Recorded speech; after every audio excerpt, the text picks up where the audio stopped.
Hello friends, welcome to the Galaxy Geomatics. आज की lecture में हम सेकंड यूनिट स्टार्ट करेंगे रिमोट सेंसिंग का, जो कि हमारे पास interaction of electromagnetic radiation with earth and atmosphere है हमारे पास। जैसे कि हमने पढ़ा था रिमोट सेंसिंग सिस्टम के अंदर कि इलेक्ट्रोमैग्नेटिक रेडिएशन जब हमारे पास जो सिस्टम होता है वहाँ पर उसके अंदर जो इंटरेक्शन होता है रेडिएशंस का एटमॉस्फेयर के साथ 2 बार होता है वहाँ पर और अर्थ के साथ 1 बार होता है वहाँ पर। तो कौन कौन से फिनोमेनन हमारे पास एग्जिस्ट करते हैं जब हमारे पास इंटरेक्शन होता है रेडिएशन का अर्थ और एटमॉस्फेयर के साथ। तो एटमॉस्फेयर के साथ जब इंटरेक्शन होता है तो हमारे पास क्या है, रिफ्रैक्शन हो सकता है रेडिएशन का। ठीक है, उसके बारे में देखेंगे जो भी हमारे पास इंटरेक्शन होने के बाद जो फिनोमेनन होते हैं। तो रिफ्रैक्शन के बारे में, स्कैटरिंग के बारे में, इसके जो क्लासिफिकेशन है, ठीक है, रेले स्कैटरिंग है, माई स्कैटरिंग है, ठीक है, सेलेक्टिव है, नॉन सेलेक्टिव है, तो उसके बारे में देखेंगे वहाँ पर। एब्जॉर्प्शन के बारे में देखेंगे वहाँ पर। ठीक है, तो ये होता है फेनोमेनन जब एनर्जी जो है वो एटमॉस्फेयर के साथ इंटरेक्ट करती है वहाँ पर। ठीक है, और अर्थ के साथ इंटरेक्ट करती है तो रिफ्लेक्शन है वहाँ पास और ट्रांसमिशन है वहाँ पास। ठीक है, और इसके अलावा जो इम्पोर्टेंट है इस यूनिट के अंदर वो है हमारे पास रेडियोमेट्रिक टर्मिनोलॉजी हमारे पास, कि जो रेडिएंट एनर्जी है वो क्या होती है, radiant flux, radiant intensity, irradiance exitance, radiance, albedo. तो ये इम्पोर्टेंट है क्योंकि इससे हमारे पास प्रीवियस ईयर्स में भी हर साल क्वेश्चन पूछा जाता है। तो इसकी यूनिट्स जो है वो भी काफ़ी इंपॉर्टेंट है हमारे पास। तो सबसे पहले हम इसकी डेफिनेशन देखेंगे और उसके अलावा हम इसकी यूनिट्स को याद करेंगे। यहाँ पर टेबुलर फॉर्म में अवेलेबल है तो अच्छे से याद करेंगे यहाँ पास। ठीक है, तो ये चीज़ें हम सेकेंड यूनिट में कवर करेंगे। सबसे पहले हम 3 फेनोमेनन को कवर करेंगे जो एनर्जी एटमॉस्फेयर के साथ इंटरेक्ट करके होता है वहाँ पर। और हमें ये पता है कि एटमॉस्फेयर के साथ इंटरेक्शन 2 बार होता है, जैसे कि सोर्स से आता है जब रेडिएशन हमारे पास। ठीक है, यहाँ पे ऑब्जेक्ट है तो एक इंटरेक्शन रहेगा वहाँ पर जब सोर्स से हमारे पास ऑब्जेक्ट की तरफ रेडिएशन जाती है, और दूसरा है जब हमारे पास रिफ्लेक्ट बैक होके सोर्स से जब वापस सेंसर की तरफ जाती है वापस, सॉरी, ऑब्जेक्ट से जब सेंसर की तरफ जाती हैं तब भी इंटरेक्ट होता है, और जब सोर्स से ऑब्जेक्ट की तरफ आती हैं तो इंटरेक्शन होता है। ठीक है, तो ये इंपॉर्टेंट है। हमारे पास कौन कौन से फेनोमेनन हो सकते हैं वहाँ पर, रिफ्रैक्शन हो सकता है वहाँ पर, स्कैटरिंग होता है वहाँ पर। ठीक है, रिफ्रैक्शन मतलब रिफ्लेक्टिंग भी एक तरीके से होता है, तो रिफ्लेक्शन भी होता है वहाँ पर। उसके अलावा वहाँ पर स्कैटरिंग भी होता है और हमारे पास एब्जॉर्प्शन होता है यहाँ पर। ठीक है, तो स्टार्ट करते हैं वहाँ पर आज का लेक्चर। कि एटमॉस्फेयर जो है हमें पता है कि लेयर वाइज होता है यहाँ पर। ठीक है, एटमॉस्फेयर में काफ़ी सारी लेयर्स होती हैं यहाँ पर, जो कि गैसेस लेयर्स होती हैं यहाँ पर। ठीक है, तो कॉन्स्टिट्यूएंट्स ऑफ एटमॉस्फेयर जो अवेलेबल हैं, जैसे नाइट्रोजन हो गया, ऑक्सीजन हो गया, carbon dioxide, ozone, water vapour और अदर गैसेज जो अवेलेबल रहते हैं एटमॉस्फेयर में, उसकी वजह से लेयर वाइज एटमॉस्फेयर बनता है वहाँ पर। ठीक है, तो इलेक्ट्रोमैग्नेटिक रेडिएशन जब सोर्स से हमारे पास आती हैं और ऑब्जेक्ट की तरफ जाती हैं तो 2 बार इंटरेक्शन होता है, एक तो सोर्स से ऑब्जेक्ट की तरफ हमारे पास, और जो वापस हमारे पास रिफ्लेक्ट बैक होकर ऑब्जेक्ट से सोर्स सेंसर की तरफ जाती है वापस। ठीक है, तो electromagnetic radiation coming from the sun has to pass through the earth's atmosphere twice before being detected by the satellite sensor, once on its journey from sun to the earth and second time after being reflected और emitted by the earth surface to the sensor वापस। ठीक है, particular जो gases present है atmosphere के अंदर वो interact करते हैं वहाँ पर इनकमिंग लाइट और रिफ्लेक्टेड या फिर एमिटेड रेडिएशन से वहाँ पर। तो our interest in this interaction is related to the fact that atmospheric components diffuse, refract, reflect, absorb and emit electromagnetic radiation changing the original radiance of the objects observed by the remote sensor. तो जितना reflect या emit होके हमारे पास object से sensor की तरफ जाती है रेडिएशन, उतना जो है वो सेंसर स्कैन नहीं कर पाता, क्योंकि उतना रेडियंस जो है वो पहुंच नहीं पाता वहाँ पर सेंसर तक वहाँ पर, क्योंकि बीच में जो एटमॉस्फेयर है, गैस पार्टिकल्स हैं, वो वहाँ पर चेंज कर देते हैं इस ओरिजिनल रेडियंस को वहाँ पर।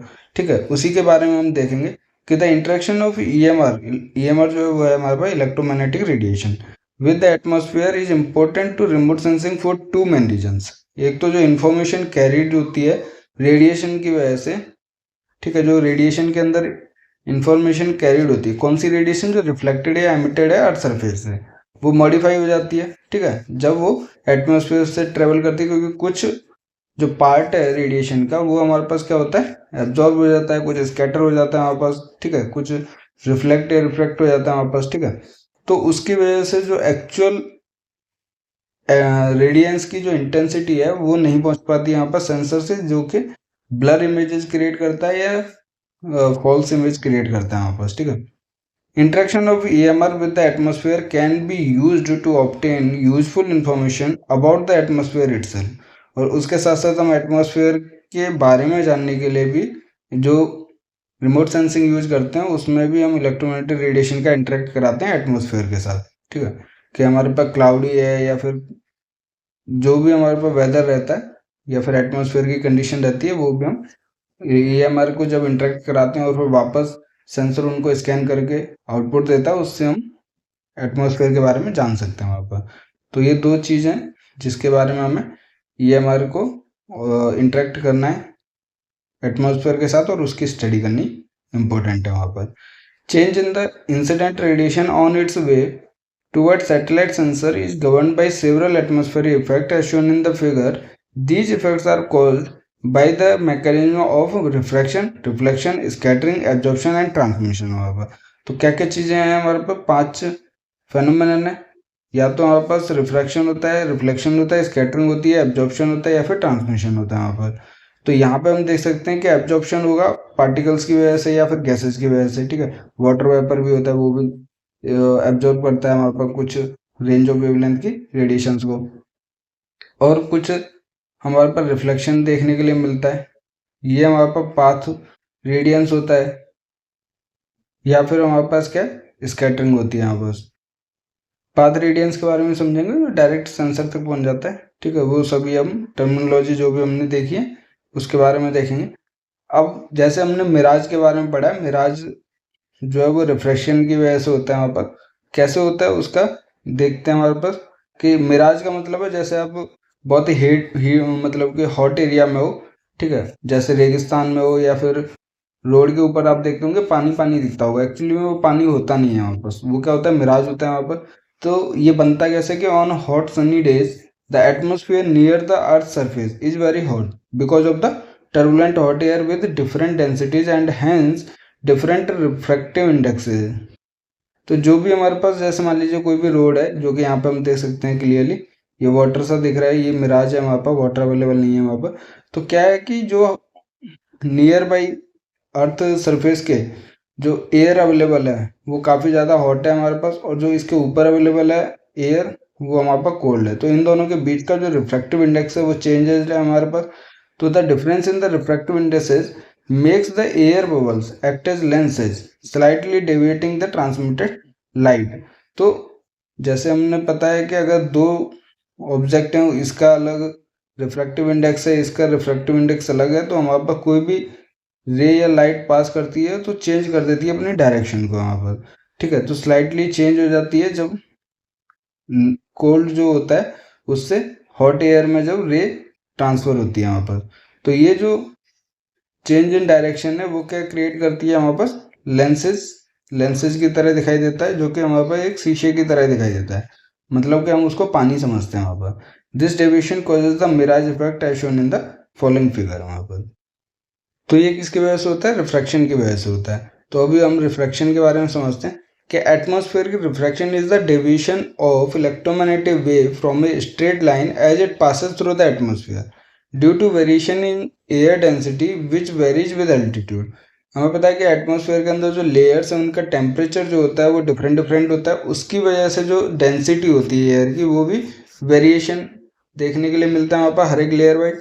तो जो इलेक्ट्रोमैग्नेटिक वेव सोर्स से हमारे पास ऑब्जेक्ट तक और ऑब्जेक्ट से हमारे पास सेंसर तक जाती है तो वो इंटरेक्ट करती है एटमॉस्फेयर के साथ। तो जो एयर डेंसिटी होती है वो डिफरेंट डिफरेंट टाइप की मिलती है, और उसके अंदर जो डेविएशन देखने के लिए मिलता है इलेक्ट्रोमैग्नेटिक वेव का वो रिफ्रैक्शन की वजह से देखने के लिए मिलता है। ठीक है, तो atmospheric refraction near the ground produces mirage. Mirage के बारे में देखा क्योंकि नीचे हॉट एयर अवेलेबल रहती है हॉट सनी डेज में, and can change the look of distant object. Atmospheric refraction causes astronomical objects to appear higher in the sky than they are in the reality। तो जैसे हम देखते हैं अगर astronomical body star हो गया, सन हो गया, मून हो गया, ये क्या है हमारे पास फार अवे दिखते हैं, बट जितने डिस्टेंस में अवेलेबल रहते हैं उससे कहीं ज़्यादा दूर दिखते हैं हमारे पास। वो किसकी वजह से दिखते हैं? एटमॉस्फेरिक रिफ्रैक्शन की वजह से दिखते हैं। It affects complete spectrum of EMR in varying degrees। For example in visible light blue is more affected than red. तो ये रेंज ऑफ वेवलेंथ के ऊपर डिपेंड करता है कि कौन सी रेडिएशन जो है वो कितनी डिग्री वेरिएशन देखने के लिए मिलेगा रिफ्रैक्शन की वजह से, तो वो उसकी वेवलेंथ रेंज के ऊपर डिपेंड करता है। जैसे कि ब्लू जो है वो शॉर्टर रेंज ऑफ वेवलेंथ होती है, जो कि ज़्यादा अफेक्टेड की होती है रिफ्रैक्शन की वजह से as compare to the red wavelength. The amount of atmospheric refraction is a function of temperature, pressure and humidity. तो अदर जो फैक्टर्स हैं जो रिफ्रैक्शन को हमारे पास चेंज करते हैं हमारे पास, तो या तो टेम्परेचर वेरिएशन देखने के लिए मिलेगा, मतलब कि रिफ्रैक्शन का जो वेरिएशन है ये उसके टेम्परेचर पे डिपेंड करेगा, प्रेशर पे और ह्यूमिडिटी पे भी रिफ्रैक्शन डिपेंड करता है। The presence of turbulence in the air makes atmospheric refraction inhomogeneous. This is the causing of twinkling of stars and deformation of shape of the sun at the sunrise and sunset. तो ये जो twinkling मतलब चमकते हैं कभी गायब हो जाते हैं, वो किसकी वजह से होता है? टर्बुलेंस देखने के लिए मिलता है एयर में, जो कि रिफ्रैक्शन से हमारे पास जो रेज हैं, इलेक्ट्रोमैग्नेटिक रेडिएशन जो आइस तक पहुंचती हैं वो नहीं पहुंच पाती हैं वहाँ पर, तो ट्विंकलिंग ऑफ स्टार देखने के लिए मिलता है।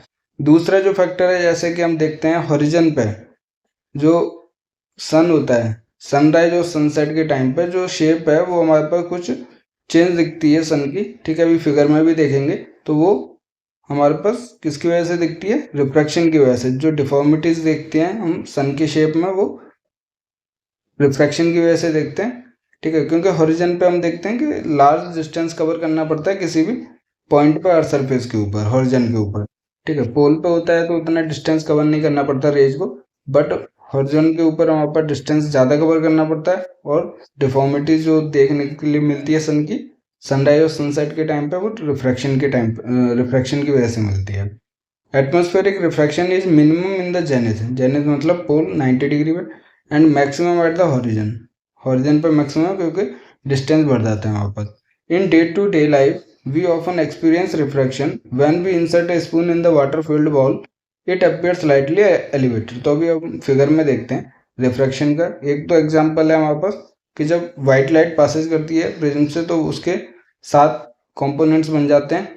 एक विविग्योर जो हमारे पास विजुअल रेंज होती है यहाँ पास, ठीक है, तो वाइट लाइट जो है रिफ्रैक्शन की वजह से 7 लाइट्स में यहाँ पास डिवाइड हो जाती है, विविग्योर, ठीक है।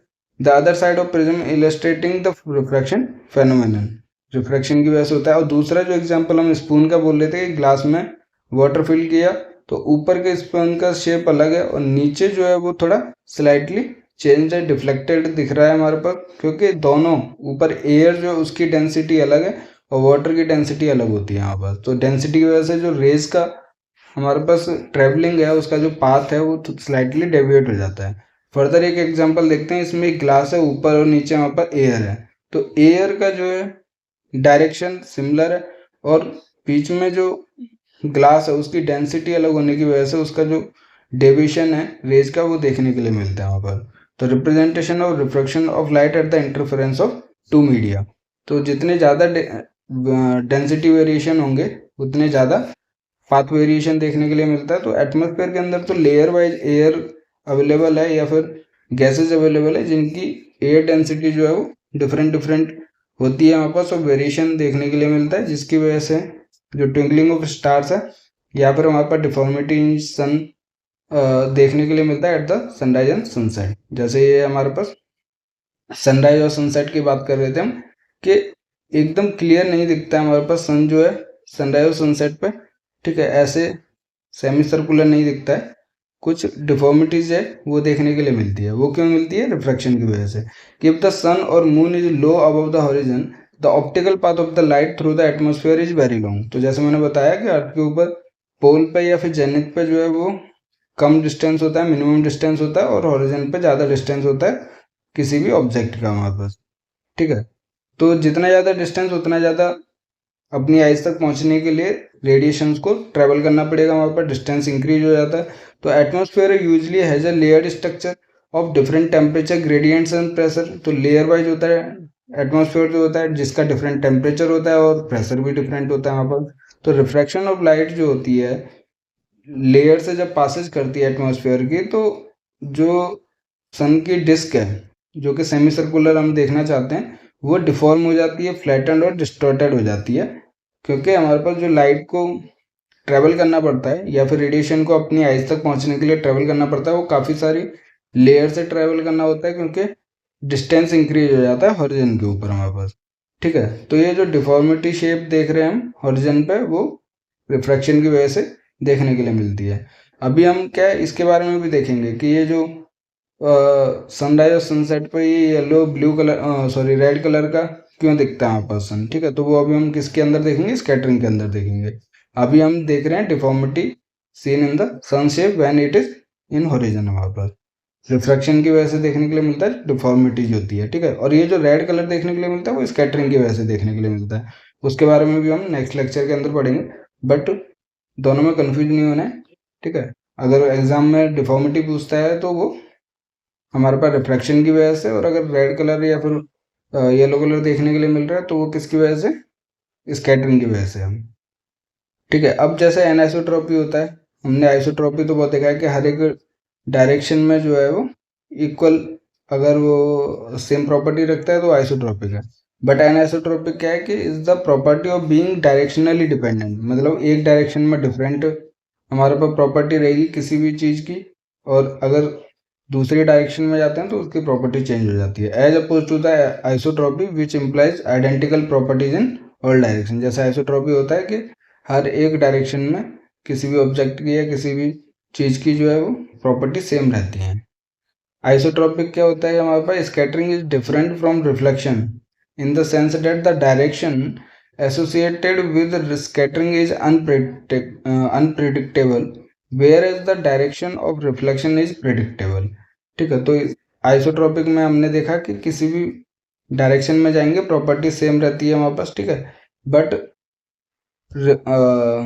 आइसोट्रॉपिक तो हो जाता है, लेकिन जो हम बात कर रहे थे स्कैटरिंग और रिफ्लेक्शन के अंदर क्या डिफरेंस होता है। स्कैटरिंग में मान लीजिए, वैसे तो हमारे पास टाइप्स ऑफ स्कैटरिंग रहती हैं, मैनी टाइप्स ऑफ स्कैटरिंग, वो classification of scattering second topic में देखेंगे।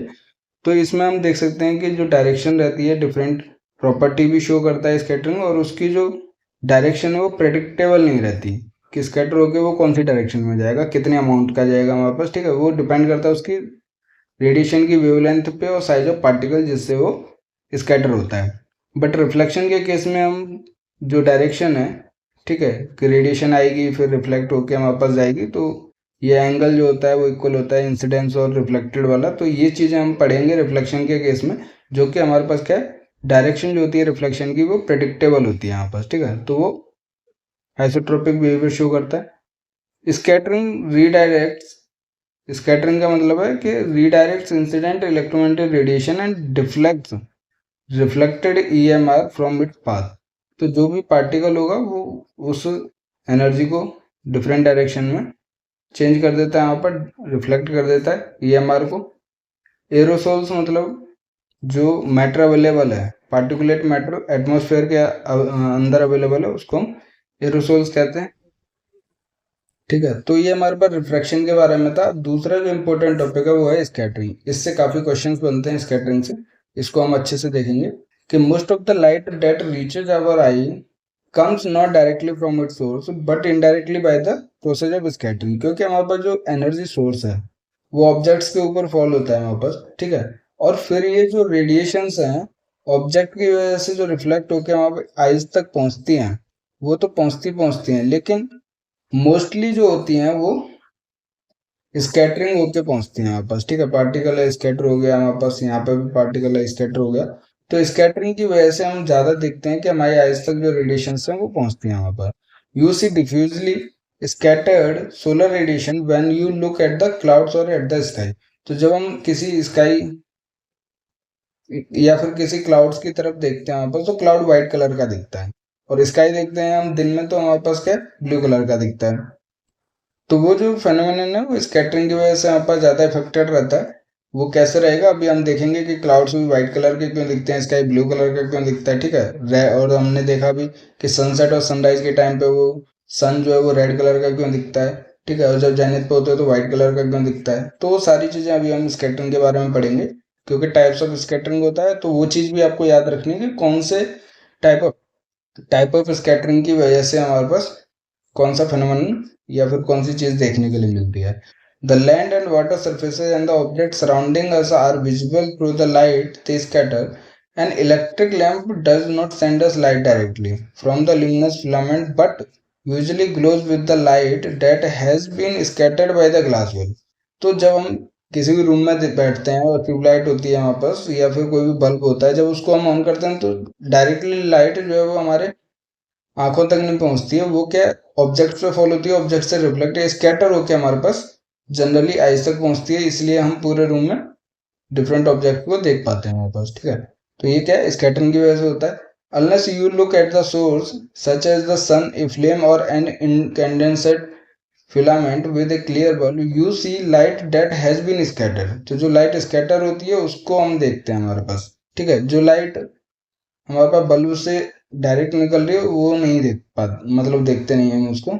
जिस अगर हम सिर्फ वही लाइट को देखेंगे तो सिर्फ बल्ब दिखेगा, बाकी जो ऑब्जेक्ट्स अवेलेबल हैं वो चीज़ नहीं दिखेगी वहाँ पर। ठीक है, you see light that has been scattered in the atmosphere, you see many colourful examples of scattering generated by molecules, aerosols and clouds containing droplets and ice crystals. तो ये सारी चीज़ें अवेलेबल हैं वहाँ पर एटमॉस्फेयर के अंदर। जब क्लाउड्स होते हैं तो ड्रॉपलेट्स होती हैं, आइस क्रिस्टल्स अवेलेबल रहते हैं। वैसे हमारे पास मॉलिक्यूल्स और एरोसोल्स जो हैं वो एटमॉस्फेयर के अंदर अवेलेबल रहते हैं। तो अब जैसे मैं बात कर रहा था कि जो स्कैटरिंग फिनोमेनन है, क्या क्या चीज़ें हमारे पास दिखाता है कि ब्लू जो होता है वो, स्काई जो होता है वो ब्लू होता है, क्लाउड जो है वो वाइट होते हैं। ठीक है, मैग्निफिसेंट रेनबो देखने के लिए मिलता है, हेलोस देखने के लिए मिलता है। ठीक है, तो ये सब एग्जाम्पल हैं जो स्कैटरिंग की वजह से दिखते हैं। Are all optical phenomenon due to scattering. Scattering is a physical process associated with the light and it interaction with matter. तो मैटर के साथ इंटरेक्शन होने के बाद जो उसका इस फर्दर स्प्रेड होता है वहाँ पर लाइट का, ठीक है, डिफरेंट डायरेक्शन में डिफरेंट प्रॉपर्टी शो करता है। तो वो क्या होता है वहाँ पर, स्कैटरिंग प्रोसेस कहलाता है। It occurs at all wavelengths covering the entire electromagnetic spectrum. तो जितने भी रेंज ऑफ वेवलेंथ है वो सारा स्कैटर होता है हमारे पास, बट डिपेंड करता है हमारे पास कि कौन सा टाइप ऑफ स्कैटरिंग हो रहा है, किस डायरेक्शन में कितना अमाउंट जाएगा। ठीक है, कौन सा साइज ऑफ पार्टिकल पे उसके साइज ऑफ वेवलेंथ जो रेडिएशन रिफ्लेक्ट स्कैटर हो रही है उसके ऊपर डिपेंड करता है वहाँ पर। ठीक है, तो टाइप्स ऑफ स्कैटरिंग के अंदर देखेंगे कि कैसे कैसे वेरिएशन देखने के लिए मिलता है। जैसे scattering of blue colour from sunlight. तो जब हम स्काई के ऊपर देखते हैं, ठीक है, मतलब नून में हम देखते हैं स्काई की तरफ तो ब्लू कलर का दिखता है, क्योंकि ब्लू लाइट जो है वो सबसे ज़्यादा स्कैटर होती है हमारे पास। ठीक है, तो हमारी आइज तक ब्लू कलर पहुंचता है, इसलिए जो स्काई है वो ब्लू कलर का दिखता है। तो continuously abstract energy from the incident waves and re-radiate that energy in all directions. Therefore, a particle may be thought of as a point source of the scattered energy. तो कोई भी reflected energy किसी भी point या particle के ऊपर fall होती है, उसके बाद वो क्या करता है वहाँ पर स्कैटर हो जाता है और डिफरेंट एनर्जी सोर्स देखने के लिए मिलता है इन डिफरेंट डायरेक्शन वहाँ पर। ठीक है, तो इस पार्टिकल को हम क्या मानते हैं, पॉइंट सोर्स मानते हैं, कि point source of the scattered energy. ठीक है, in the atmosphere and the particles responsible for scattering cover the sizes from gas molecule। तो जो एटमॉस्फेयर के अंदर गैसेस मॉलिक्यूल्स का साइज अवेलेबल है वो है 10⁻⁻8 सेंटीमीटर, ठीक है, से लार्ज ड्रॉपलेट्स तक। एंड हेल पार्टिकल जिसका साइज क्या होता है 1 सेंटीमीटर, मतलब -10⁻⁸ सेंटीमीटर से 1 सेंटीमीटर तक के साइज के पार्टिकल्स अवेलेबल रहते हैं एटमॉस्फेयर के अंदर। ठीक है, the relative intensity of the scattering pattern depends strongly on the ratio of particle size to the wavelength of incident wave. तो ये बात मैं कर रहा था कि जो स्कैटरिंग फेनोमेनन है वो जनरली उसका जो पैटर्न है कि कौन सी डायरेक्शन में कितना स्कैटर होगा उसके ऊपर डिपेंड करता है कि साइज ऑफ पार्टिकल क्या है हमारे पास। ठीक है, पार्टिकल साइज और वेवलेंथ ऑफ इंसिडेंट वेव के ऊपर डिपेंड करता है वहाँ पर। तो ये चीज़ हम देख सकते हैं यहाँ पे फॉर्मूले में भी कि साइज ऑफ पार्टिकल और वेवलेंथ, ठीक है, उसके रेशियो के ऊपर डिपेंड करता है। यहाँ पे साइज ऑफ पार्टिकल डी है और आर जो है वो हमारे पास radiation of radius of sphere है हमारे पास। ठीक है, और लैम्डा क्या वेवलेंथ है हमारे पास, जो कि size of particle to the wavelength of incident wave के रेशियो के ऊपर स्कैटरिंग पैटर्न डिपेंड करता है। इफ स्कैटरिंग इज आइसोट्रोपिक, मतलब हर एक डायरेक्शन में सिमिलर है स्कैटरिंग जो है रिफ्लेक्टेड एनर्जी की, तो scattering pattern is symmetric about the direction of incident wave. मतलब कि जो एनर्जी आई और हर एक डायरेक्शन में इक्वली वो जब स्कैटर हो गई तो वो क्या आइसोट्रोपिक है और सिमेट्रिक पैटर्न शो करती है। A small anisotropic particle tends to scatter light equally in the forward and rear direction. तो ये जो एनिसोट्रोपिक है कि जिस डायरेक्शन से आ रही है रेडिएशन वो रिफ्लेक्टेड बैक भी होती है, ठीक है, और सामने की साइड जो है वो कम से होती है। तो ये सारे टाइप्स अभी हम फिगर के साथ देखेंगे कि कौन सा जो है किस टाइप का स्कैटरिंग होता है, ठीक है, नेक्स्ट लेक्चर के अंदर देखेंगे। बट आज हम क्या स्कैटरिंग के बारे में समझ रहे हैं और नेक्स्ट लेक्चर में टाइप्स ऑफ स्कैटरिंग के बारे में समझेंगे। तो ऐसे टॉपिक में हम क्या फॉरवर्ड और रियर डायरेक्शन में देखते हैं scattering. When the particle becomes larger, the scattered energy is increasingly concentrated in forward directions with greater complexities. तो जब पार्टिकल साइज लार्ज होता है तो फॉरवर्ड डायरेक्शन में हम ज़्यादा एनर्जी देखते हैं, और जब स्मॉल साइज पार्टिकल होता है तो बैक साइज में हम देखते हैं, ठीक है। तो when the particle become larger, the scattered energy is increasingly concentrated in the forward directions with greater complexity. Radiation scattered from a particle is a function of several things such as shape, size, and index of refraction of particle, wavelength of radiation, and surface geometry. तो जो scattering है वो mainly दो factors पर depend करती है, एक तो साइज और पार्टिकल के ऊपर, दूसरा वहाँ पर वेवलेंथ ऑफ रेडिएशन के ऊपर। बट उसके अलावा जो फर्दर जो फंक्शन है या फिर फर्दर डिपेंडेंसी है स्कैटरिंग की, वो उसके शेप के ऊपर डिपेंड करती है। साइज हमने देखा, index of refraction of particle के ऊपर भी डिपेंड करती है, वेवलेंथ हमने देखा, और सरफेस ज्योमेट्री के ऊपर भी डिपेंड करती है कि कोई भी पार्टिकल उसका साइज तो हमें पता है, लेकिन शेप के ऊपर भी डिपेंड करता है स्कैटरिंग किस टाइप का होगा, कितना अमाउंट में, कौन सी डायरेक्शन में होगा, ठीक है। जैसे कि हम यहाँ पे देख सकते हैं स्फेरिकल स्कैटरर के लिए कि स्फेरिकल शेप का हमारे पास क्या है, कोई भी पार्टिकल है तो the scattered radiation is a function of only viewing angle, index of refraction and size parameter defined है। तो यहाँ पर लैम्डा जो है वेवलेंथ ऑफ रेडिएशन है, आर जो है स्फेरिकल स्कैटरर है तो हमारे पास रेडियस है स्फीयर का, और डी जो है वो पार्टिकल साइज है हमारे पास, ठीक है। उसके अलावा हमारे पास क्या स्कैटरिंग व्यूइंग एंगल के ऊपर भी डिपेंड करता है कि किस एंगल से फॉल हो रहा है हमारे पास, ठीक है। तो ये क्या है स्कैटरर है, स्फेरिकल स्कैटरर। इसके अलावा अब जो नेक्स्ट लेक्चर में हम देखेंगे वो है हमारे पास depending on the size parameter two types of scattering take place, एक होती है सेलेक्टिव, एक होती है नॉन सेलेक्टिव। फिर सेलेक्टिव का फर्दर क्लासिफिकेशन है हमारे पास, ठीक है, उसके अंदर देखेंगे हम रेले और माई स्कैटरिंग। तो ये हम नेक्स्ट लेक्चर के अंदर देखेंगे, और उसके अंदर हम देखेंगे कि सन जो है वो वहां पर रेड कलर का क्यों दिखता है, ठीक है। आज के लेक्चर में कोई भी डाउट है तो आप हमें कमेंट कर सकते हैं, हमारे साथ टेलीग्राम और व्हाट्सएप चैनल पर जुड़ सकते हैं, जहाँ पर भी आप क्वेश्चंस पूछ सकते हैं, ठीक है।